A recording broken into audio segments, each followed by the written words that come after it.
Bharatiya Janata party और national democratic alliance की जो नीति है उसका अंग है। हम सामाजिक कल्याण में विश्वास करते हैं।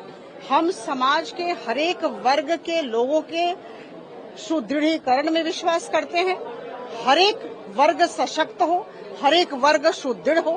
देखिए, महिला रोजगार योजना की शुरुआत की गई 29 अगस्त और मैं आपको बता दूं कि अभी तक 1,21,00,000 महिलाओं के खाते में 10,000 रुपए प्रत्येक खाते में गया है और विभिन्न प्रकार के सोशल वेलफेयर मेजर्स दूसरे तबके के लोगों के लिए भी लिए जा रहे हैं। मैं आपको बताना चाहूंगी कि सिर्फ बिहार चुनावों को मद्देनजर रखते हुए नहीं, ये लगातार अगर आप 11 वर्षों का खाता देखें, 11 वर्षों का आदरणीय प्रधानमंत्री मोदी जी के गवर्नेंस स्टाइल का रिकॉर्ड देखें तो आप देखेंगे कि हम भित्तिभूमि का विकास करते हैं और इसके साथ साथ समाज के विभिन्न तबके के लोगों को सशक्त बनाने में हमारी भूमिका रही है।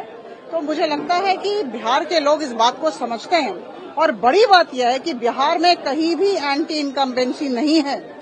प्रधानमंत्री मोदी जी 26 मई 2014 हमारे देश के प्रधानमंत्री पद पर आसीन हुए और उस समय से लेकर अब तक तीसरी बार वो प्रधानमंत्री जी के पद पर आसीन हुए हैं और मैं आपको कहना चाहूंगी कि उनका जो शासन है उसका एक अद्भुत पक्ष उभर कर आ रहा है और मुझे लगता है भारत की जनता 144 करोड़ जनता इस बात को समझ रही है और इसकी अनुभूति कर रही है कि उनके समय में जहां जहां उन्होंने काम किया और करते आ रहे हैं प्रो इनकम्बेंसी होता है, एंटी इनकम्बेंसी का सवाल ही नहीं है और बिहार में भी प्रो इनकम्बेंसी है।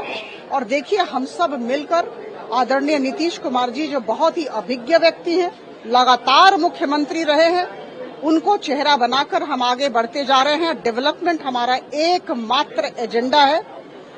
बिहार का सर्वांगीण विकास हो। 243 बूथ में हमें अपनी जीत दर्ज करानी है और हम करा के रहेंगे। बहुत अच्छा माहौल है, बहुत अच्छा वातावरण है और 243 कंस्टिट्यूएंसीज, करीबन 90,000 से अधिक बूथ हैं।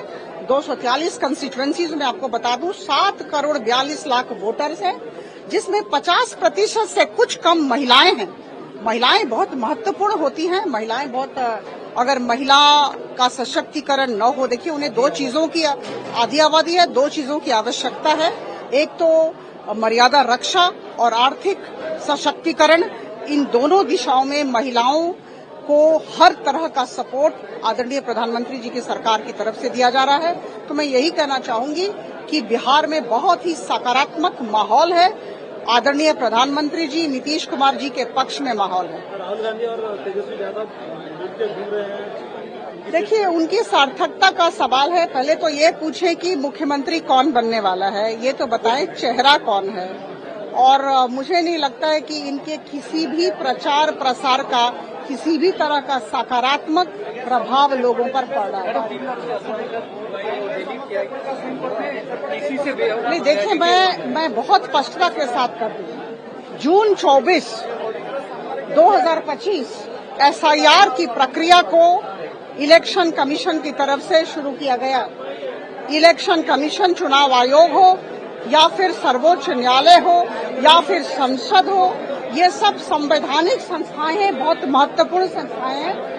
और निर्वाचन आयोग की तरफ से, जैसा कि श्री ज्ञानेश जी जो मुख्य निर्वाचन अधिकारी हैं, मुख्य निर्वाचन आयोग कमिश्नर हैं, उन्होंने कहा कि करीबन 17 प्रकार के उन्होंने रिफॉर्म्स लाए हैं। 17 तरह के रिफॉर्म्स लाए गए हैं। SIR उनमें से एक है और SIR वोटर डेटाबेस सैनिटाइजेशन की दिशा में एक प्रक्रिया है। शुद्धिकरण चाहिए। देखिए, जो भी डेटाबेस होता है, वोटर डेटाबेस, उसका शुद्धिकरण जरूरी है।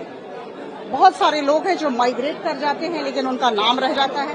बहुत सारे लोग हैं जो मृत्यु वरण कर लेते हैं, उनका नाम रह जाता है।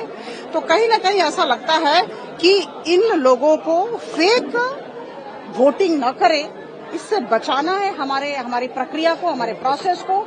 और इसलिए मुझे लगता है लोकतंत्र के लिए जरूरी है कि बिहार में क्यों, हर जगह, हर एक राज्य में, 28 राज्य और 7 केंद्र शासित प्रदेश में जो वोटर लिस्ट है उसका सैनिटाइजेशन हो और SIR हो, और ऐसी ही मानसिकता, ऐसा ही दृष्टिकोण निर्वाचन आयोग ने दिखाया है। उन्होंने कहा है कि बिहार तो शुरुआत है, मुझे लगता है यह तो ट्रेलर है, SIR हर जगह करा जाएगा।